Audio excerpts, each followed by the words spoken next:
popular, confirmando que la lucha es constante. Frente Intercontinental, cámara y micrófono asaltando las redes. Somos la ventana de la lucha popular, confirmando que la lucha es constante. Danos un me gusta, que participemos, comparte las transmisiones.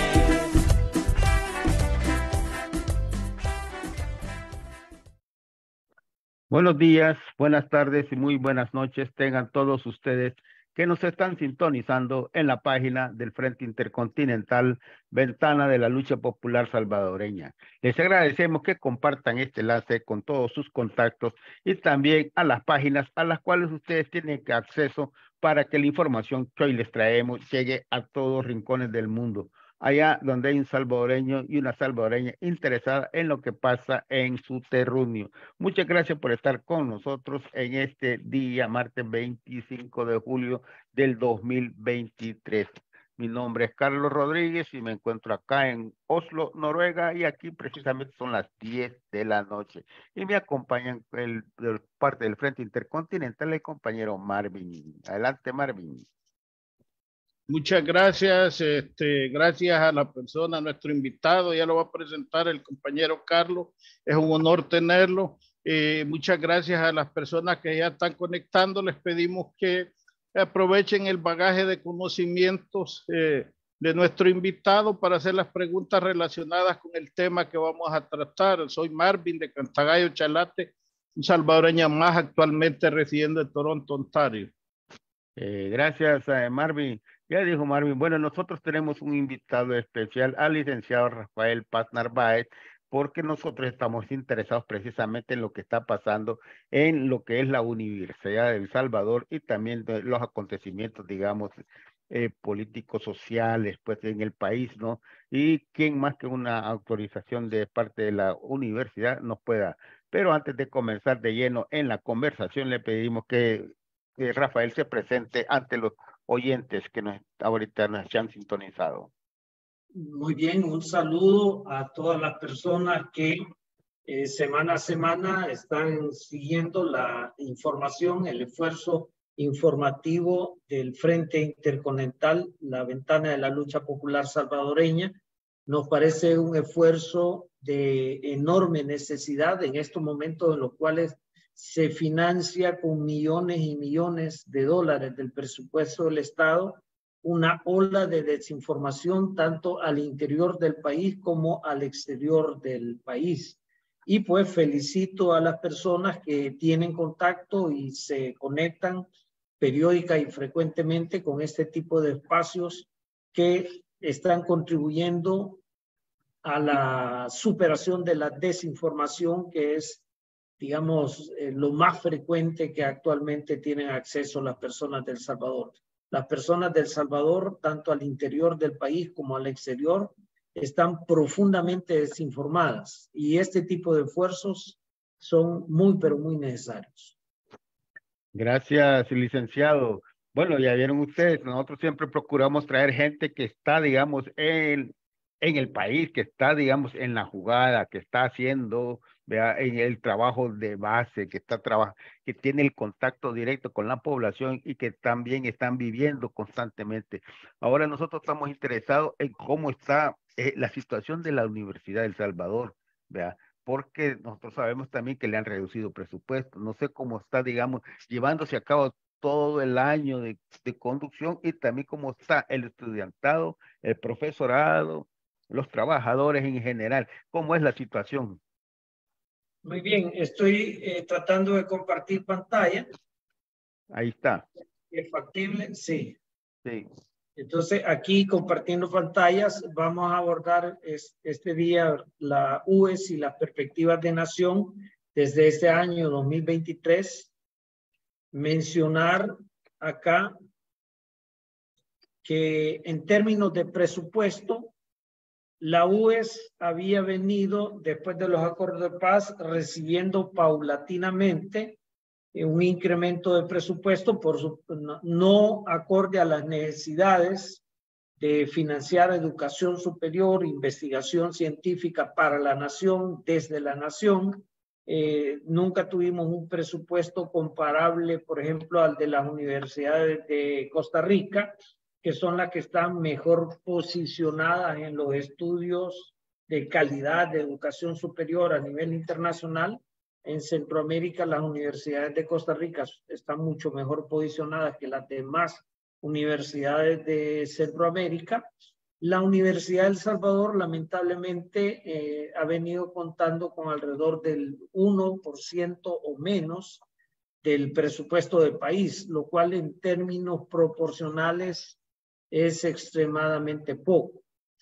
Pero hay que mencionar que a partir de 2019, pese a la cantidad de promesas y ofrecimientos que hizo quien entonces era candidato presidencial y en la actualidad es presidente de esta República de El Salvador, ofreció subir de manera sostenida el presupuesto de la Universidad de El Salvador, cosa que no solamente no ha cumplido, sino que más bien ha desfinanciado la Universidad de El Salvador y de una u otra manera ha incidido en que la Universidad de El Salvador se mantenga desde el año 2020 en línea. O sea, en una atención en línea que por supuesto para muchas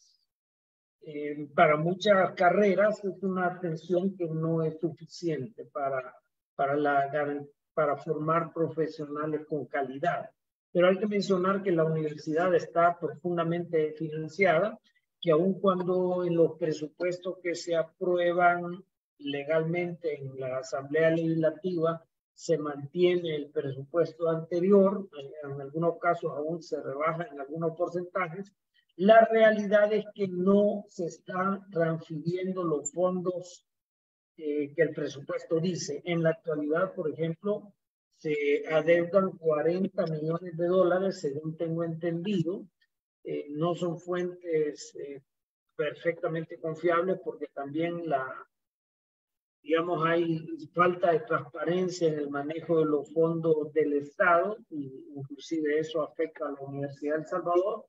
Pero hasta el momento tenemos entendido que la Universidad de El Salvador está financiada en 40 millones de dólares, cuando su presupuesto regular son 70 millones de dólares y en algunos casos con refuerzos presupuestarios para algunas actividades específicas ha llegado a mayor cantidad de esos 70 millones de dólares, pero en la actualidad hay más del 50% de financiamiento anual, podríamos asegurar. Se dice que se ha invertido alrededor de 30 millones de dólares en la así llamada Vía Olímpica. Eso es algo que hay que considerar, lo vamos a considerar en la próxima diapositiva, qué ha significado esta inversión en la Vía Olímpica. Lo que hay que mencionar es que tenemos una universidad profundamente financiada, con graves problemas de presupuesto, con graves problemas de administración. Estamos incididas por dos redes de corrupción diferentes, una de ellas pero muy vinculada al actual gobierno, al actual partido que tiene la mayoría en la Asamblea Legislativa. Hay dos redes de corrupción, algunos sectores estudiantiles y profesionales no docentes que tienen incidencia en los cargos de elección en la universidad. Me refiero a representantes estudiantiles y a representantes profesionales no docentes. Son los que tienen mayor protagonismo en estas redes de corrupción. Ellos estilan, por ejemplo, prácticamente lo que es vender el voto, la venta de votos. Además, están procurando despedir a docentes y a trabajadores, especialmente a sectores docentes, para contratar a otros profesionales, a los cuales en algunos casos se nos ha dado la información de que le cobran una cuota por esta contratación. Entonces tenemos redes de corrupción en la Facultad de Ciencias y Humanidades, tanto el señor decano como el sector de representantes docentes en junta directiva y también, por supuesto, la mayoría de las direcciones de escuela y de jefaturas de la facultad. Hemos cerrado filas frente a esa red de corrupción, hemos impedido que estas personas muevan a docentes, que destituyan a docentes para nombrar docentes que en algunos casos tienen muy baja calidad, personas que en algún momento han reprobado en tercera matrícula algunas acciones académicas, algunas asignaturas, luego la han logrado salvar, han logrado obtener el título y pues quieren llegar a ser docentes de las materias que han reprobado reiteradamente. Entonces hay redes de corrupción acá, se protege a estas personas pese a que han incurrido en delitos aquí al interior de la universidad. La administración está incidida por esto. No quiero decir que tienen el control de la universidad, no lo tienen. Hay bastante resistencia acá en la universidad a estas redes de corrupción que están vinculadas especialmente con sectores en el actual régimen, en el actual gobierno, pero inciden muchísimo, hacen una retranca, impiden las inscripciones a tiempo de los estudiantes, impiden la aprobación de nuevas carreras, impiden la aprobación de actualizaciones de planes de estudio, impiden el pago a los docentes que ya han laborado y a veces tienen hasta 1 o 2 años de retraso. Entonces, las redes de corrupción están luchando por tomar la UES, pero hasta el momento no lo han logrado. No obstante, aunque han sufrido algunas derrotas, como por ejemplo se han destituido funcionarios de junta directiva por parte del Consejo Superior Universitario y de la Asamblea General Universitaria, aunque han sufrido algunas derrotas, siempre están tratando de tomar el control de la UES. Esa es la situación, estamos desfinanciados, tenemos una profunda presencia de estas redes del gobierno que están actuando con una tendencia de tráfico de influencias, y tenemos también que académicamente ya están, digamos, teniendo el impacto, las consecuencias de 3 años y medio de educación virtual.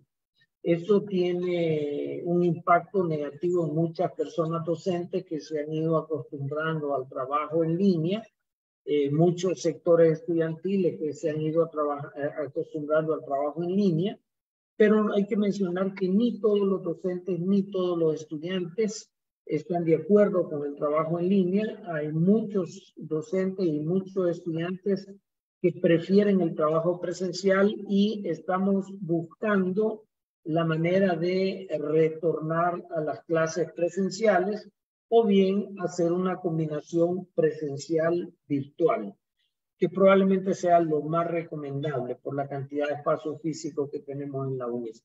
Pero nuestra situación en términos de universidad es esta: estamos desfinanciados, estamos en una permanente resistencia y lucha contra las redes de corrupción vinculadas al gobierno actual, y académicamente estamos en resistencia también porque tanto administrativamente boicotean los nuevos planes de estudio que nosotros estamos promoviendo, como porque esta de tener a la UES 3 años en línea no solamente tiene un impacto en la formación profesional, sino que además tiene un impacto en la organización estudiantil.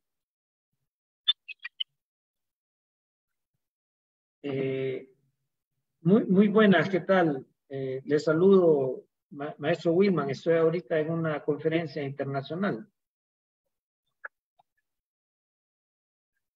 Sí, aquí estamos. ¿Se puede venir? Bien, de acuerdo. Muy bien. Entonces, sigamos. Correcto, adelante. Bien, podemos continuar entonces con otra diapositiva en la cual nosotros podemos mencionar que las empresas que hicieron las construcciones vinculadas a la Vía Olímpica y el mejoramiento del complejo deportivo de la universidad que fue construido en el año 2000, 2002. Estas empresas, primero hay que mencionar que en la actualidad se niegan a entregar los edificios construidos. Nosotros tenemos el caso, por ejemplo, del edificio administrativo de la Facultad de Ciencias y Humanidades, en la cual la empresa ha puesto un candado, no nos permite entrar. Allí está la sala de reuniones del Comité Técnico Asesor, la sala de reuniones de la Junta Directiva. Y la razón por la cual no dejan entrar es porque están utilizando de bodega, guardando ahí una cantidad de sábanas y colchas que utilizaron los atletas. De momento se han negado a sacarlos. Es obvio que nosotros vamos a insistir en que retiren ese material de ahí. No puede ser que un edificio dedicado a la formación de profesionales del país esté en una función de simple bodega, porque la empresa actúa de manera negligente y no quiere colaborar retirando esos materiales. Entonces, las empresas se niegan a entregar los edificios construidos. Ya no hay ninguna razón por la cual retengan. Así como se vio una fiebre que aquí habían personas privadas de libertad construyendo, pintando, las empresas estaban pintando, nosotros esperaríamos la misma celeridad para que adecúen los edificios y entreguen los edificios a la Universidad de El Salvador. Ellos tienen la meta de que este semestre se haga en línea, cosa que es completamente contraproducente a los intereses de la formación de profesionales para el país.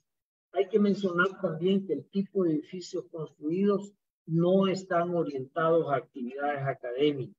Los edificios de mayor calidad son edificios que en el mejor de los casos podrían utilizarse para cubículos docentes, para oficinas para el sector docente y otros sectores administrativos, porque no tienen el tamaño requerido para atender a estudiantes en aulas. Entonces, no fueron pensados para la Universidad de El Salvador, fueron pensados para alojar a atletas. No hubo ni siquiera una proyección en la cual se pudieran utilizar provisionalmente para alojar atletas, y al irse los deportistas, pues acondicionarlos. Entonces, ahí hay alguna problemática, y si fuese así también se quiere tardar demasiado en acondicionarlos. En el caso de los edificios construidos sobre la zona de la bóveda, hay alrededor de 2 o 3 edificios construidos de carácter más permanente. En cambio, la mayoría de los edificios, que son los que están construidos sobre la bóveda, son edificios de carácter provisional, son edificios con paredes de lata, con techo de lata, en los cuales es imposible permanecer ahí. Con el cambio climático actual, hay un calor insoportable si no se encienden los aires acondicionados, y por supuesto habrá que hacer una readecuación de ellos para utilizarlos como aulas, porque en la actualidad pues están diseñados con pequeños compartimentos para que ahí durmieran atletas. Entonces, nosotros vemos que las empresas no tienen ninguna celeridad en estar haciendo las transformaciones correspondientes para entregar a estos edificios, que de entrada no son adecuados para un uso académico de formación universitaria, pero se podrían acondicionar, y de momento no están haciéndolo de manera adecuada. Ni siquiera, hasta donde nosotros tenemos conocimiento, han presentado un plan de acondicionamiento con fechas que sean aceptables. Entonces, las empresas se están negando a entregar los edificios. Hay una buena parte de docentes y estudiantes que en los edificios que no han sido afectados ya estamos trabajando, ya estamos laborando. En la actualidad estamos en interciclo. Comenzamos el ciclo del próximo semestre académico a partir al cierre de las vacaciones de agosto. Entonces, algunas clases, por supuesto, las vamos a dar de manera presencial. Nosotros tenemos, por ejemplo, laboratorios de informática para el procesamiento de datos. Eso es algo que debe aprenderse con los laboratorios con computadoras instaladas. de tal manera que nosotros estamos listos para utilizar esas instalaciones. Y ya estamos en presencia aquí en la Universidad de El Salvador, aun cuando estamos en Intercity. Entonces, hay que mencionar, para poner en perspectiva la actual situación de la Universidad de El Salvador, que la Universidad de El Salvador desempeñó un papel clave en la formación del Estado Nacional. Nosotros recordemos que el Estado Nacional de El Salvador no se desarrolló de la nada, ¿no? O sea, ¿qué quiero mencionar? Que la Universidad de El Salvador,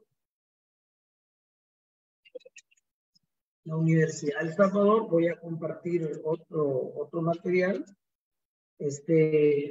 La Universidad de El Salvador nació en 1841, 2 años después de que El Salvador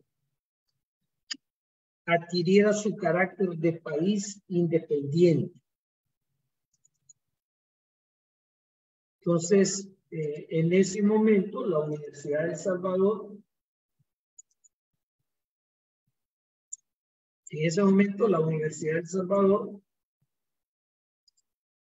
es que aparece en el país. Yo quisiera compartir con ustedes un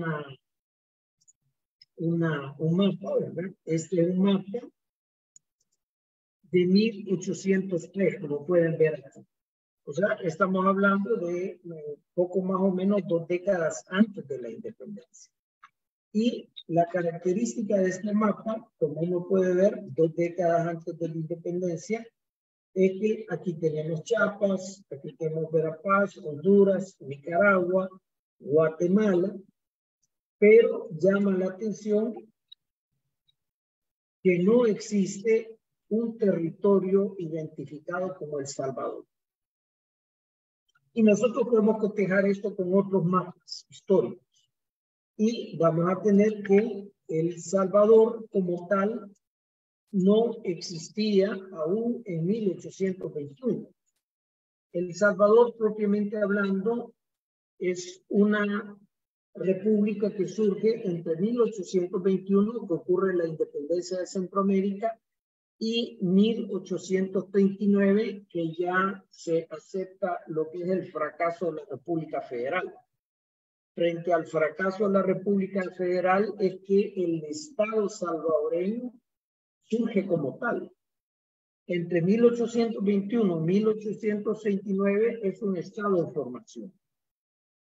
En ese momento es que comienza a llamarse El Salvador y, por supuesto, República del Salvador, que El Salvador fue un nombre que aún no estaba ni claro para el propio Estado, ¿verdad? En algunos documentos oficiales aparece República del Salvador, en otros aparece República de El Salvador, más adelante termina por acuñarse República de El Salvador.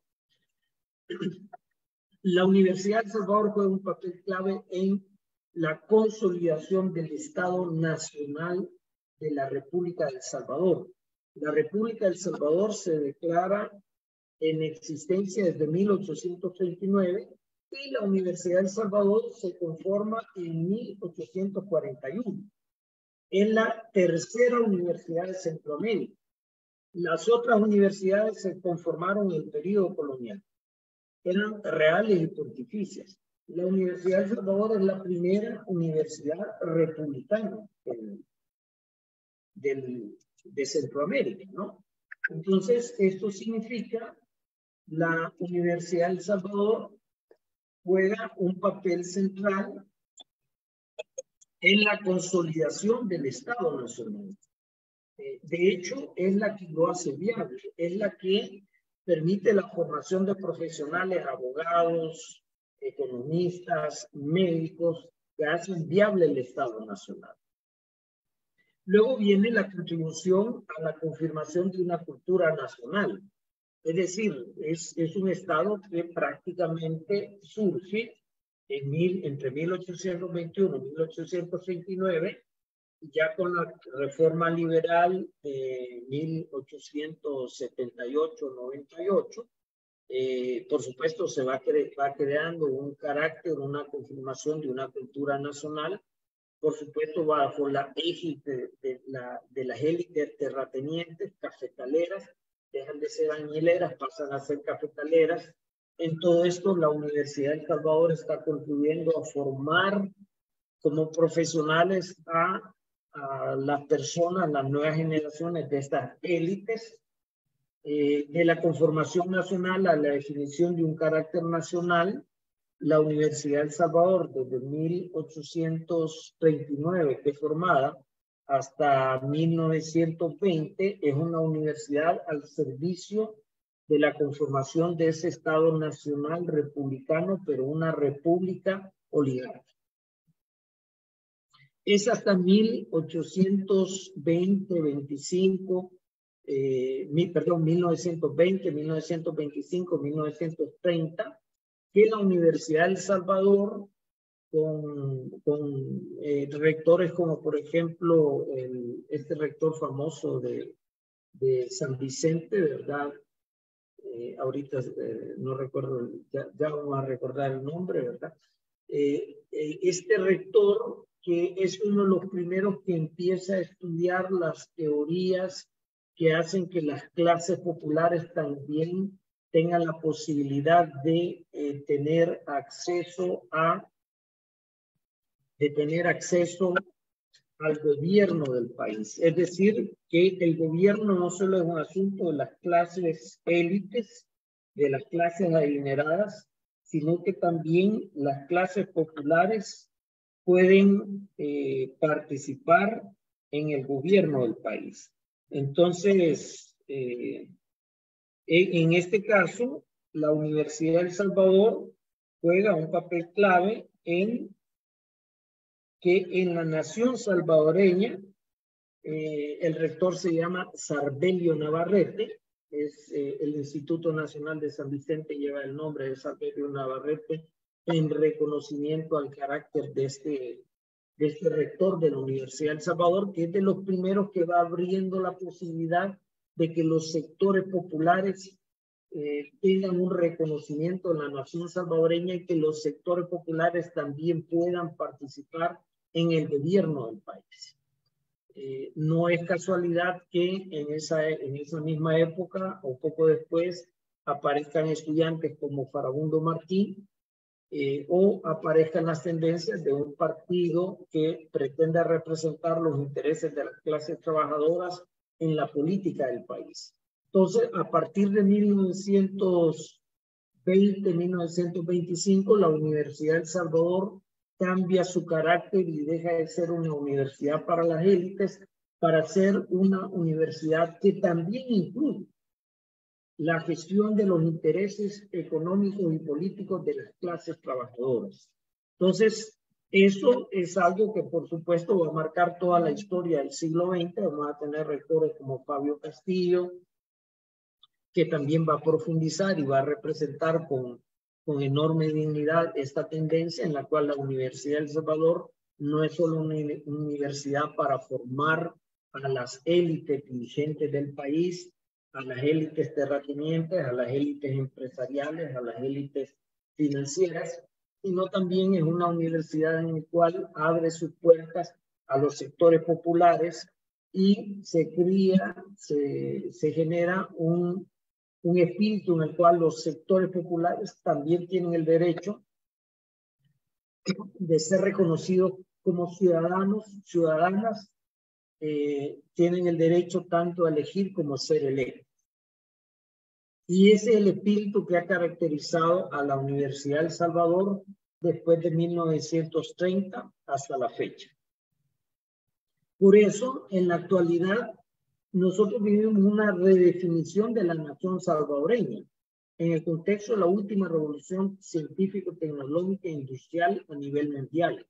O sea, nosotros tenemos la irrupción de la inteligencia artificial a nivel global en la economía y la política. La economía está cambiando profundamente con tecnologías como la inteligencia artificial, pero también con la nanotecnología, con la robótica, con la biotecnología. O sea, hay una cantidad de nuevas tecnologías que están cambiándole carácter a la economía y a la política del planeta, de tal manera que nosotros vivimos en estas primeras décadas del siglo XXI una profunda transformación a nivel global en la economía y en la política. Y la Universidad de El Salvador no es ajena a ese movimiento.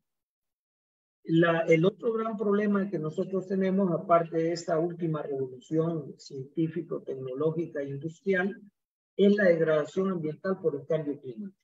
El cambio climático ya está aquí. La temperatura de los mares ya cambió.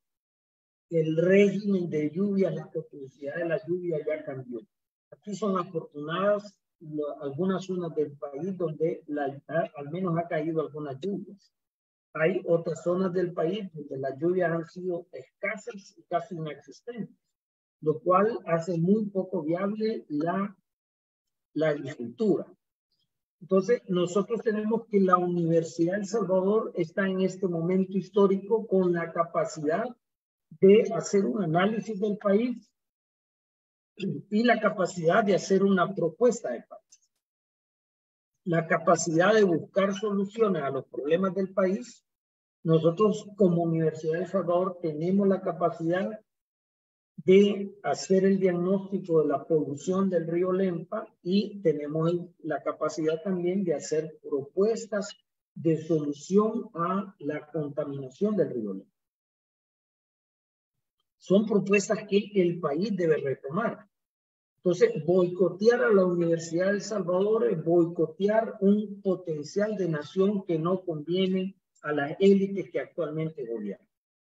Porque el proyecto de las élites que actualmente gobiernan es un proyecto que gira exclusivamente alrededor de el incremento de su capital. Hay un clan familiar que actualmente domina el gobierno, que su meta central es enriquecerse de manera desmedida y sostenida, a expensas especialmente del control del presupuesto del Estado, pero también a expensas de algunos logros que se obtuvieron con la lucha histórica del pueblo salvadoreño. Por ejemplo, aquí las clases campesinas y jornaleras lograron que se hiciera de una parte una reforma agraria y de otra un programa de transferencia de tierras. Aquí hubo alrededor de 37,000 personas y familias beneficiadas del programa de transferencia de tierras, que recibieron un promedio de 3 manzanas cada una de esas personas y familias. Y en la actualidad nosotros tenemos por lo menos 12 casos en los cuales hay una intención de despojo contra propietarios colectivos o propietarios comunitarios de tierras que fueron transferidas a los sectores populares por el programa de transferencia de tierras o por la reforma agraria. O sea, ya eso no es casualidad, ya eso es una política del Estado que no se declara como tal. Entonces, la Universidad de El Salvador puede contribuir al diagnóstico de esa problemática y obviamente está llamada a acompañar a esos sectores en el diagnóstico de la situación que estamos viviendo. O sea, las actuales élites gobernantes, dominantes, empresariales, están haciendo un uso del Estado para beneficiarse particularmente como bloque empresarial, como bloque político, familiar, y están desentendiéndose de los graves problemas históricos, la degradación ambiental por el cambio climático, y además están llevando a una profundización y a una extensión de la pobreza en la mayoría de la población, en una parte de la población salvadoreña, ya una tercera parte de la población salvadoreña en pobreza. Hay una cantidad de personas que han sido expulsadas del país para irse a otros países a buscar condiciones laborales.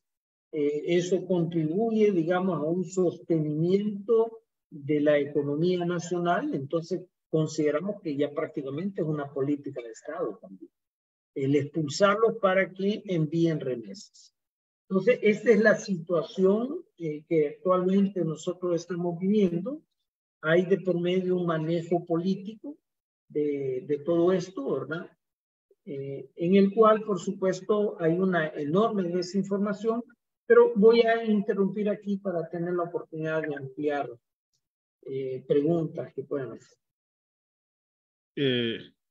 Muchas gracias, profesor. Realmente muy enriquecedor esa cátedra que nos acaba de dar. Bueno, usted, doctor, una pregunta, algo que me llama la atención a mí, profesor Narváez, Carlos, es usted habló del cambio climático. La Universidad de El Salvador siempre ha sido, pues, como vanguardia en buscar soluciones, pues, pero eso también conlleva que tiene que tener un presupuesto adicional para investigar, pues, las soluciones al cambio climático, tal vez no global, pero específicamente los mantos acuíferos en El Salvador se están cerrando, hay que reforestar las cuencas hídricas del Salvador, pues a través de la Facultad de Agronomía, y así buscar soluciones sociales. Las diferentes facultades siempre han sido, aparte de conciencia crítica, buscadores de soluciones de El Salvador como nación.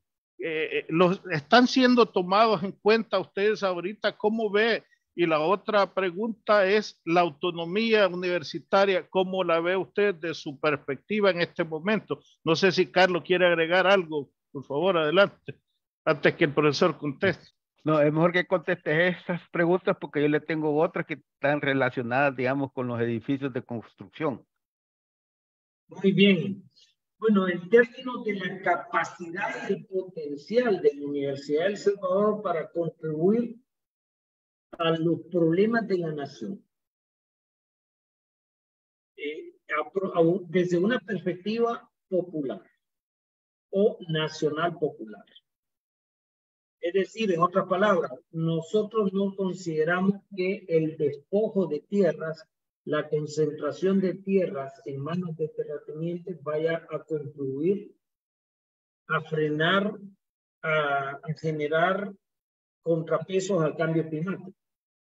Acá se necesita proteger los humedales. Acá se necesita proteger las zonas boscosas que aún existen. El actual Ministerio del Medio Ambiente ha concedido de forma indiscriminada permisos de construcción a empresas que han destruido áreas naturales protegidas. El caso más famoso es en Antiguo Cujatlán, Nuevo Cujatlán, en el cual se han deforestado, talado y terraceado una cantidad de hectáreas que hizo que vida silvestre, que ya estaba ahí habituada, haya tenido que buscar otros medios de migración. Se ha visto en jardines de las residencias de Nuevo Cuscatlán. O sea, prácticamente crearon una desorganización del hábitat, le destruyeron el hábitat a especies protegidas. En el caso de El Salvador, que en algún momento determinado llegamos a tener únicamente el 2% de la superficie del país forestal, dar permisos de construcción en zonas forestadas es una irresponsabilidad enorme. O sea, es prácticamente un genocidio, un suicidio y un genocidio. Entonces, estamos ante una élite gobernante enormemente irresponsable que solamente está priorizando su enriquecimiento a costa de la nación y a costa inclusive de la biosfera, ¿no? Del conjunto de la vida en el planeta. Y por supuesto eso va a tener un impacto directo en los sectores populares. No es casual que el aumento de la pobreza también esté con una serie de medidas que van en contra de la economía popular. Aquí, por ejemplo, todo el mundo puede saludar de que el centro de San Salvador se miren edificios ya que no se miraban antes, pero eso significa que ha habido una cantidad de miles de trabajadores informales que han sido desplazados y que sus condiciones de ingresos han desmejorado. Lo mismo está ocurriendo en South City, en la zona costera, donde está tratando de formarse este consorcio empresarial South City. que no es un consorcio empresarial popular, es un consorcio de élites. Ahí están siendo desplazados una gran cantidad de vendedores del sector informal. Entonces, nosotros tenemos una economía, una gestión económica profundamente antipopular y profundamente antiambiental. Y eso va a tener un costo para la nación. Estas personas van a enriquecerse. Probablemente su proyecto de vida no pasa por quedarse aquí en el país. Nosotros tenemos el caso de diputados que se han lamentado muchísimo por haber perdido el permiso de ingresar a Estados Unidos. Probablemente son personas que tienen los pies aquí en El Salvador, pero la mente la tiene en otras regiones del planeta, ¿no? Entonces, el daño que le hagan a El Salvador va a tener repercusión en cualquier lugar del planeta al que se vayan. Pero son personas que no están pensando ni siquiera en el bienestar del planeta.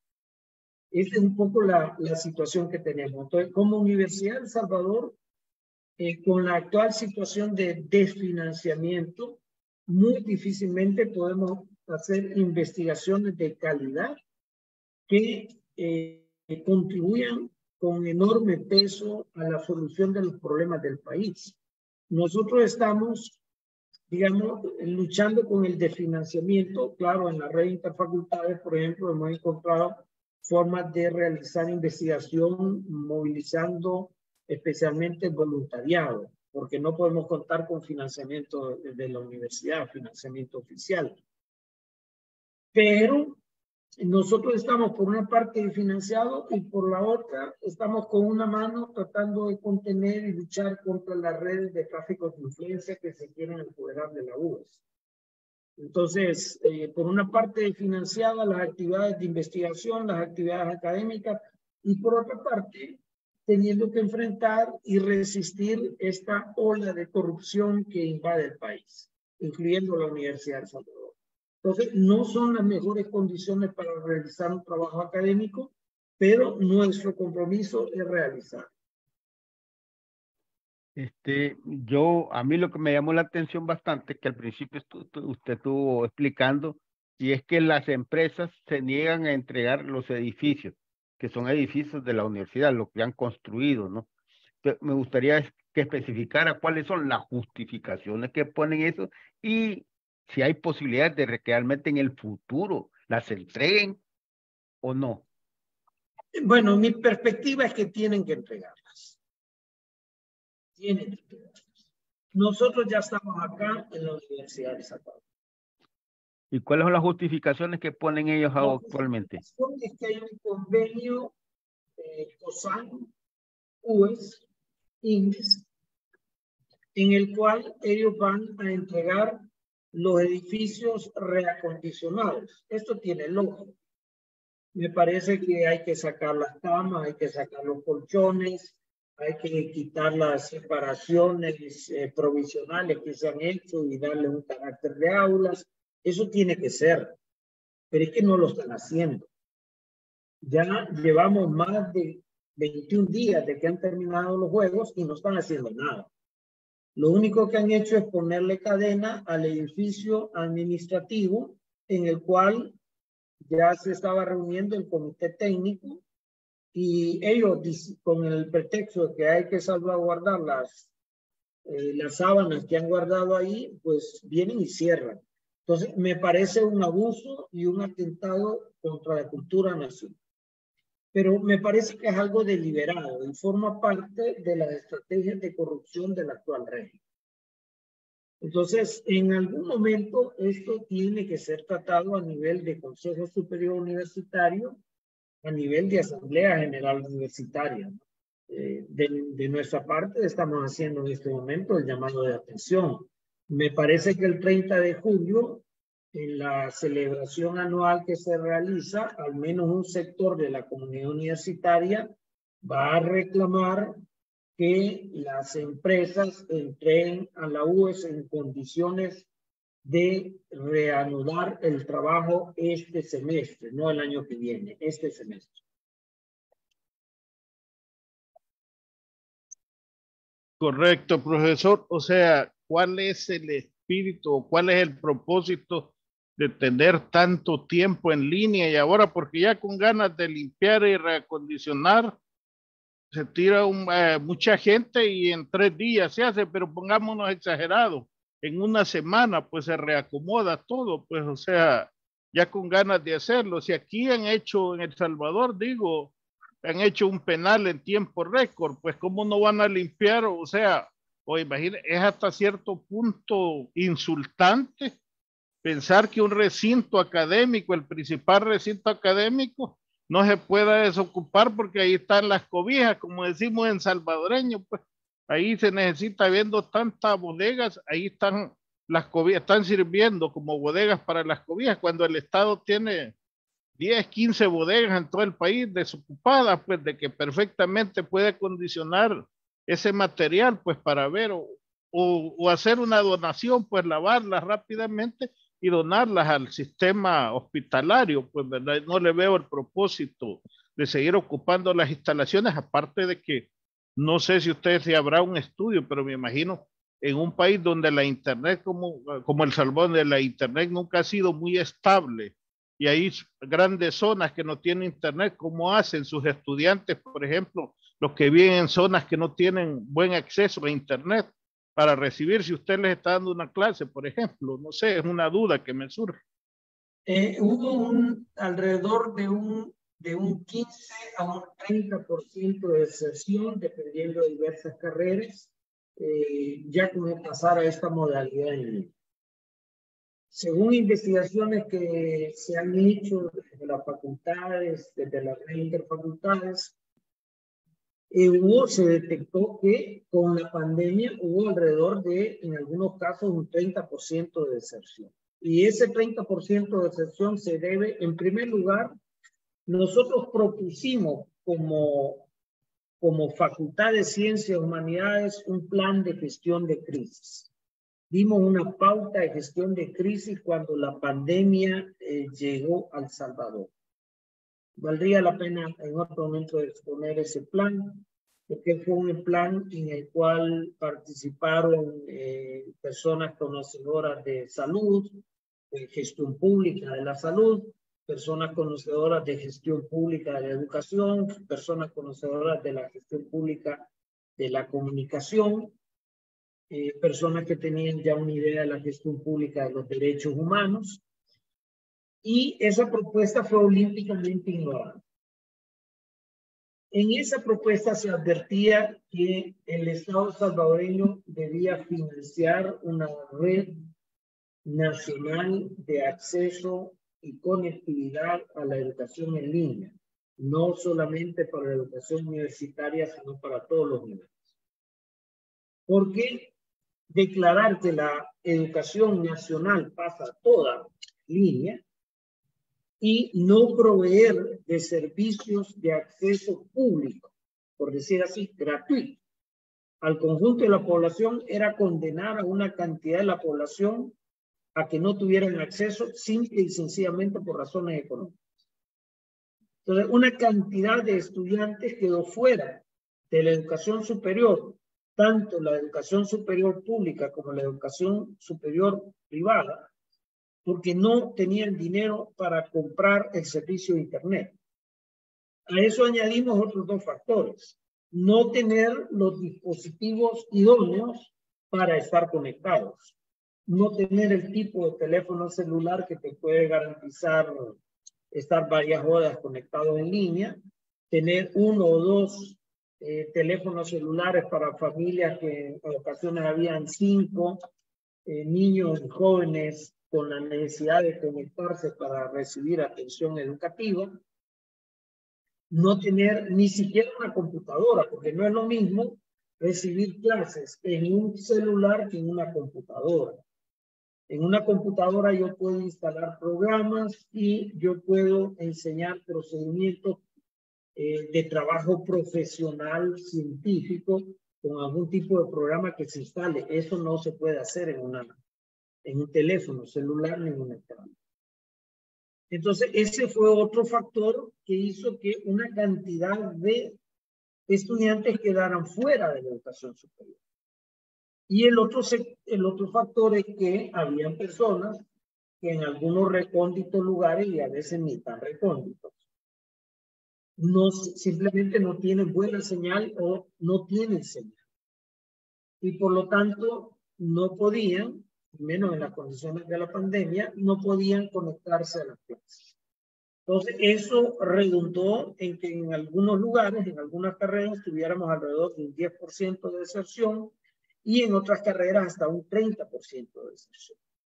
Entonces el pasar a la educación en línea inmediatamente significó una reducción efectiva de la cantidad de estudiantes que se inscriben en la universidad. Ya el año pasado nosotros tuvimos una notable reducción en la cantidad de aspirantes que querían entrar a la universidad. Simplemente no piden entrar porque ni siquiera lograron sacar el bachillerato. Entonces hay una condición de restricción para que puedan entrar. Entonces un factor de mantener a la gente en línea disminuye la cantidad de cobertura de la educación superior, pero además disminuye la calidad.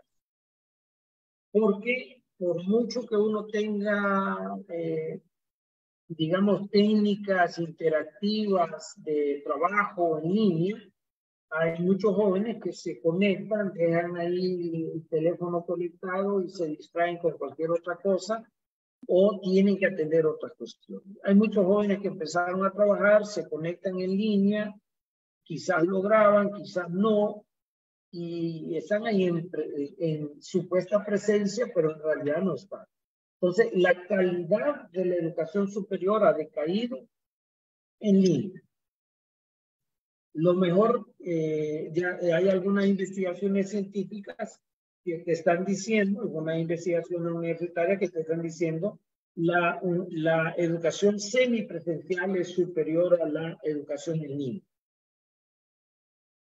Y la educación presencial, pues, es superior, pero es más cara, ¿no? En algunos aspectos, porque implica que la gente tiene que venirse a San Salvador para algunas carreras, etc.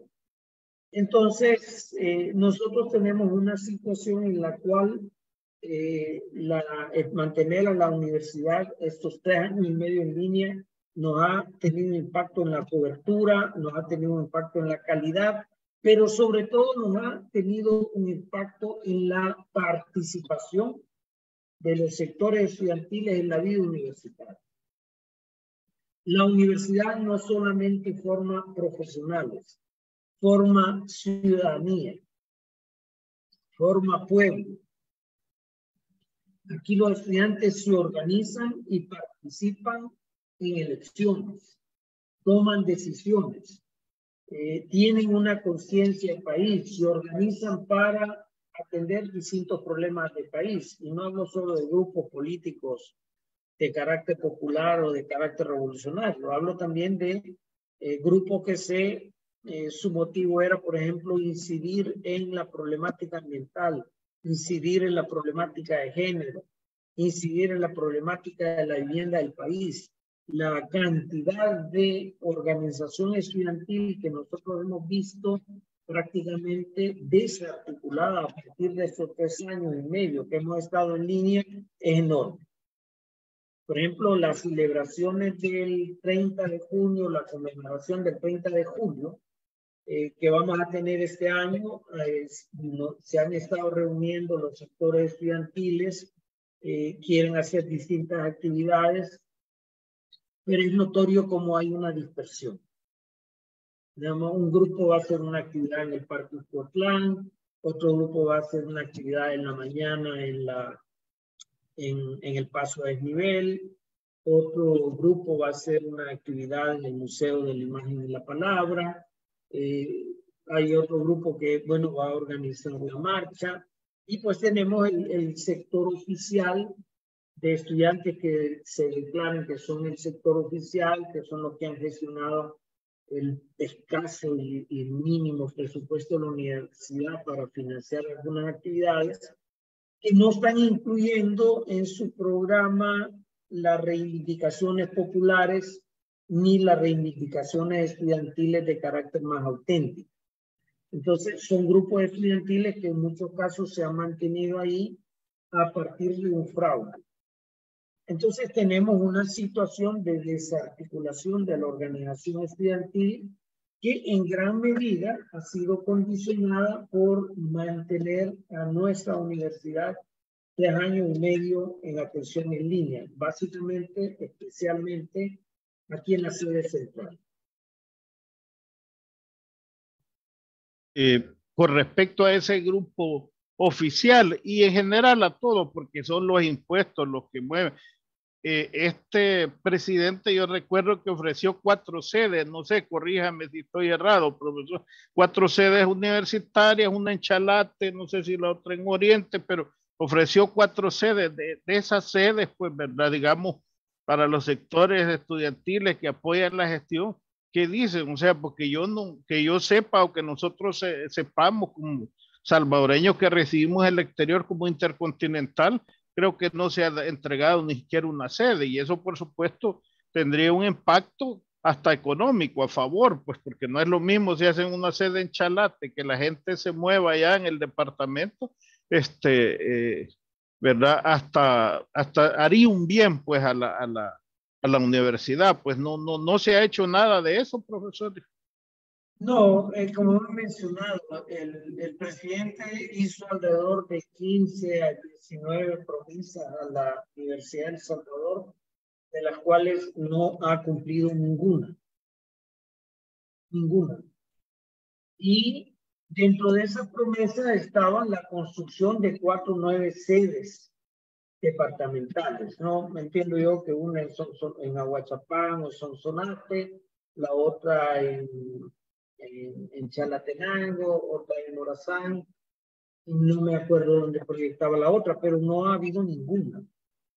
Pese a que en algún momento se tuvo el acto publicitario de ir y poner un canopy con globos blancos y celestes y decir que ya se iba a inaugurar la primera sede. Supuestamente se iba a cerrar un penal en Chalatenango y al menos ese penal iban a dar de sede, pero nada de eso ha ocurrido. La Universidad de El Salvador está bajo asedio del actual gobierno, está desfinanciada, promueve, fomenta, tolera que estos grupos pseudo estudiantiles estén tratando de capturar la Universidad de El Salvador de una forma corrupta y a través de tráfico de influencias. Ellos buscan fundamentalmente el empleo, aunque no tengan las calidades para desarrollar el empleo universitario. No tienen capacidad de investigación científica, no tienen capacidad docente, no tienen capacidad de hacer labores de proyección social. Fundamentalmente lo que buscan es tener acceso al mínimo y disminuido presupuesto universitario. Entonces, no realmente hablando, nosotros tenemos acá una situación en la cual muy probablemente después de este segundo mandato nos vamos a ver el llamado segundo mandato, ¿no?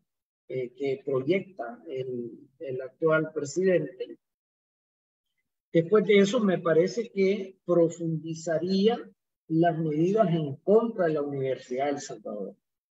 No me extrañaría que dentro de sus planes esté cerrar la Universidad de El Salvador. El hecho de que haya tenido de alguna manera militarizada los alrededores de la Universidad de El Salvador, y aquí lo que hubo al interior fue una presencia policial, bastante y profusa presencia policial y en menor medida alguna presencia militar. Pero en los alrededores de la Universidad de El Salvador sí había una cantidad de elementos de la Fuerza Armada que recordaba los años 80, en los cuales habían estos cercos militares contra la Universidad de El Salvador. En algún momento que pareciera ser que vinieron algunos funcionarios presidenciales de la universidad para dar un discurso, se pusieron prácticamente varios vehículos blindados en los alrededores de la universidad. Me parece que tiene un enorme temor de ser atacado, supongo que por los carteles, ¿no? Porque aquí en El Salvador no hay ninguna organización popular que parezca que tenga de meta hacerle algún daño a algún funcionario público. La impresión que queda, por lo tanto, es que el enorme temor que tiene andar en esta cantidad de caravanas blindadas es fundamentalmente a los sectores del crimen organizado. Y estaba pensando yo, bueno, la proyección, pues, lamentablemente hay diferentes grupos que están organizando las actividades para el 30 de julio, cuando fue una marcha de reivindicaciones de la universidad, ¿no? Ya sea también solidaridad pues, en Santa Ana, pues con la represión que había en Santa Ana, y también por los mismos presupuestos de la misma universidad. Entonces, pero quisiera saber yo en la que va a marchar o la que van, a qué hora van a empezar todas estas actividades, porque eso sí nos interesa a nosotros porque estamos pendientes de ver si podemos pasar algunos videos y estos de la marcha, porque muchos de nosotros estuvimos también en esa marcha del 30 de julio del 75 y por eso nos interesa ver vea cómo se van a realizar. Sí, hasta el momento los grupos alternativos al oficialismo universitario tienen proyectado salir el 30 de julio de la Minerva, llegar al paso a desnivel y continuar a la Plaza Libertad. O sea, la manifestación original tenía de meta llegar al Parque Libertad. En otros años, otras manifestaciones alternativas ya han llegado a los parques del centro de San Salvador. En esta ocasión se piensa reeditar, llegar al centro de San Salvador.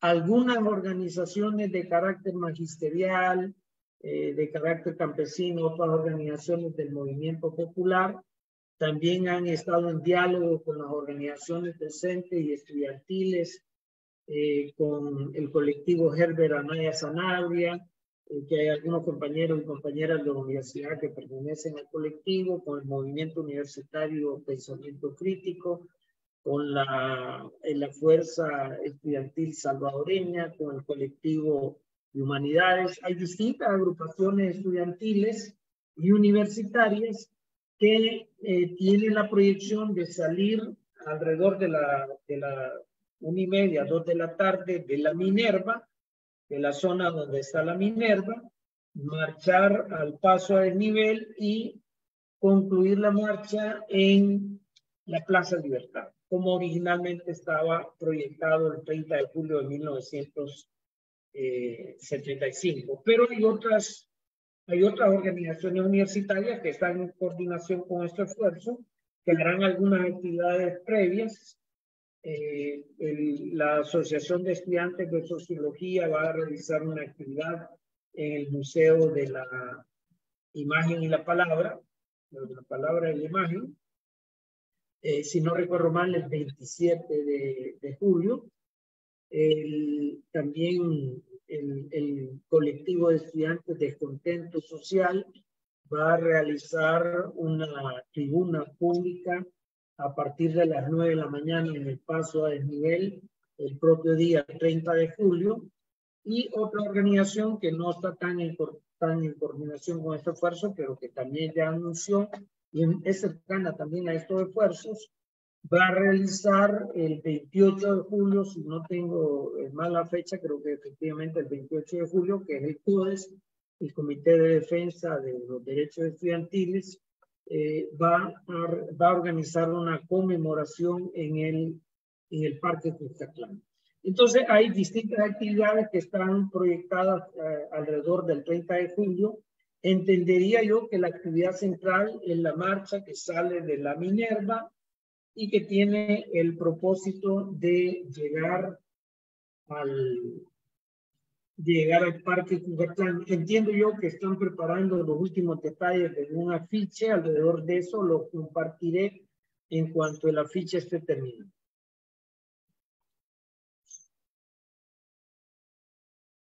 Correcto, profesor.